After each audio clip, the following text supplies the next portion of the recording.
Betting odds are a staple of MMA and boxing.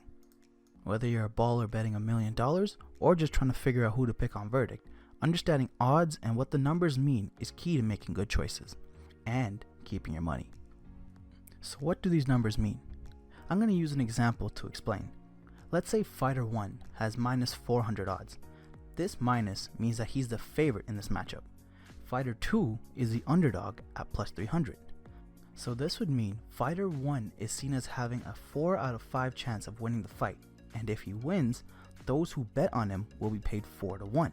For example, if you bet $100 on fighter 1 who wins, you would profit $25 along with your original $100 for a total of $125. So for every dollar you want to win, you risk 5.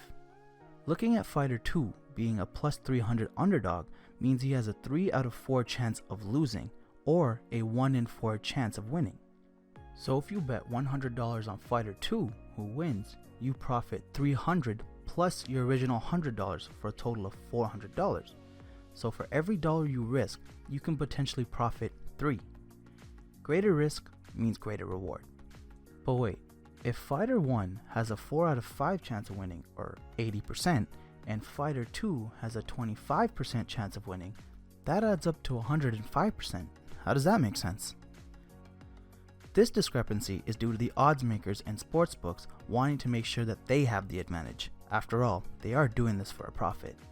This is why you often see quote-unquote pick'em odds, like the example shown here, where both fighters have minus odds, showing that they're both slight favorites, even though they're equal.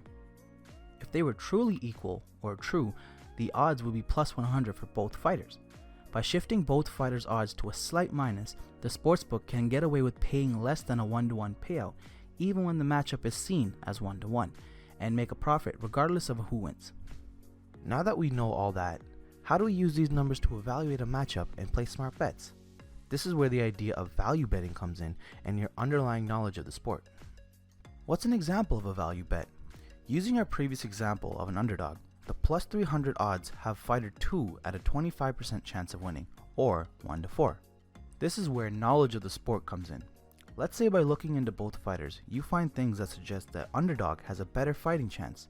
Maybe fighter 1 had a recent injury that you think might affect his performance, or maybe they had an especially rough weight cut, or you just think the underdog is being slept on, and you put his odds at more at a 50-50 rather than a 1 out of 4.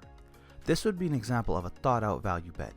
A fact that should be kept in mind is that in recent history of the UFC, underdogs win 36 to 37% of the time, so if someone is shown to only have a 25% chance of winning, it might just be worth betting on the underdog on statistics alone.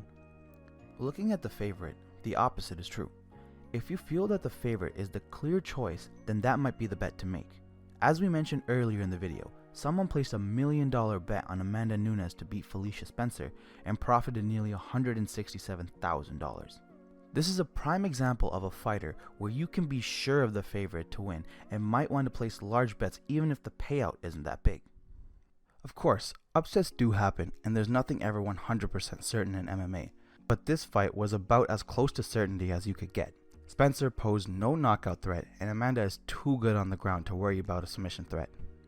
$1 million might be a bit excessive, but if you're that rich, go for it. After watching this video, you might be ready to pull out your calculator and research some upcoming matches to bet on, and if you are, always remember to bet smart and know your limits. Thanks for watching our video. If you enjoyed, make sure you like, comment, and subscribe for more weekly videos.